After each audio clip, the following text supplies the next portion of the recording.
रिश्तों की कसौटी। चैप्टर 4, बड़ा झगड़ा और नेहा की रणनीति। अगली सुबह नेहा जल्दी उठ गई।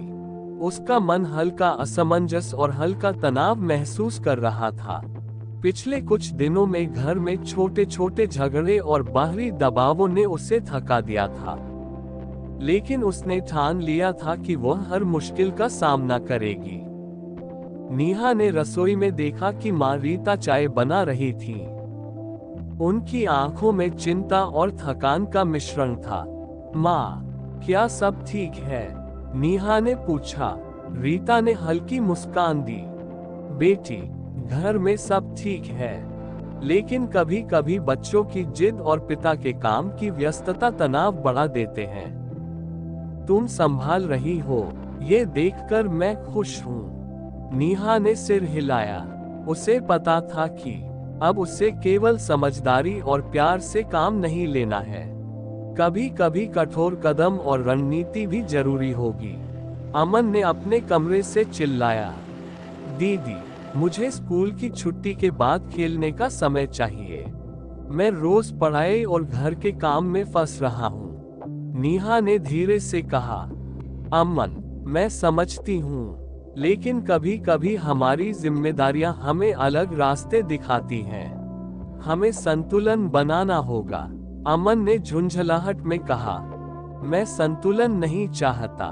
मुझे लगता है कि सब मुझसे ही उम्मीद रखते हैं। नेहा ने गहरी सांस ली। उसे पता था कि यह केवल अमन की नाराजगी नहीं थी, बल्कि घर में दबाव और पुरानी गलतफहमियों का परिणाम था। राकेश, जो ऑफिस से लौटे थे, ने देखा कि घर का माहौल गंभीर है। उन्होंने कहा, नेहा, कभी कभी तुम्हें भी कठोर होना पड़ता है। बच्चों को समझाने के लिए हमें स्पष्ट होना चाहिए। नेहा ने महसूस किया कि अब उसे एक रणनीति बनानी होगी। सिर्फ प्यार और समझदारी से नहीं, बल्कि योजना और संवाद से ही परिवार को जोड़े रखा जा सकता है। दोपहर को नेहा ने अपने कमरे में बैठकर सागर से बात की। सागर, मुझे लगता है कि अब हमें घर के हर सदस्य के लिए अलग अलग तरीके अपनाने होंगे। केवल बातचीत ही पर्याप्त नहीं है। सागर ने सहमति में सिर हिलाया। हाँ नेहा, हमें समझदारी और रणनीति दोनों की जरूरत है।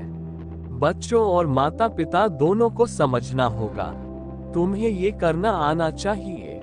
नेहा ने तय किया कि पहले वह अमन से सीधे बात करेगी, फिर राकेश और रीता के साथ मिलकर घर के नियमों और जिम्मेदारियों को स्पष्ट करेगी। शाम को नेहा ने अमन को बिठाया। अमन, मैं जानती हूँ कि तुम्हें लगता है कि सब तुमसे ही उम्मीद रखते हैं, पर मैं चाहती हूँ कि हम मिलकर हर चीज तय करें। क्या तुम तैयार हो? अमन ने थोड़ी देर चुप्पी साधी, फिर सिर हिलाया। ठीक है दीदी, मुझे भी लगता है कि हम मिलकर चीजें बेहतर बना सकते हैं। नेहा ने उसकी आंखों में देखा। उसे एहसास हुआ कि पहली बाधा पार हो गई। रात का खाना आया और घर का माहौल पहले से शांत लग रहा था। नेहा ने राकेश और रीता के साथ बैठक की और घर के नियम और जिम्मेदारियों के बारे में स्पष्ट चर्चा की। हम सब मिलकर जिम्मेदारियां बांटेंगे, किसी पर दबाव नहीं डाला जाएगा, और जो भी समस्या होगी हम खुलकर बात करेंगे, नेहा ने कहा। रीता ने सहमति में सिर हिलाया। ये सही है बेटी, यह पारिवारिक रणनीति हमें और मजबूत बनाएगी। राकेश ने गंभीरता से कहा, नेहा, तुम्हारा दृष्टिकोण परिवार को जोड़ने में मदद करेगा। हम सभी को इसका पालन करना चाहिए। इस योजना के बाद घर में हल्की खुशी और राहत की लहर आई। हालांकि नेहा जानती थी कि यह केवल शुरुआत थी। बाहरी दबाव, सामाजिक अपेक्षाएं और भविष्य की चुनौतियां अभी भी सामने आने वाली थीं। अगले दिन नेहा कॉलेज गई। वहां उसे अपने प्रोजेक्ट और समूह के काम में चुनौतियों का सामना करना पड़ा। पुराने प्रतिद्वंद्वी समूह के बच्चे उसके खिलाफ रणनीति बना रहे थे। नेहा ने देखा कि घर की रणनीति और संवाद ने उसे बाहर के दबावों का सामना करने की ताकत दी। सागर ने कॉल किया और कहा, नेहा, ध्यान रखना, घर की समस्याओं के समाधान से ही तुम्हारे अंदर स्थिरता आई है। इसी से तुम बाहर की चुनौतियों से निपटोगी। नेहा ने मुस्कुराते हुए कहा, हाँ सागर, मैं अब डरती नहीं हूँ।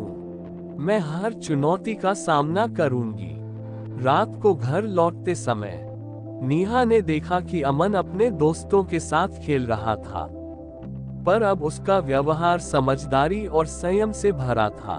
राकेश और रीता भी हल्की मुस्कान के साथ बैठकर टीवी देख रहे थे।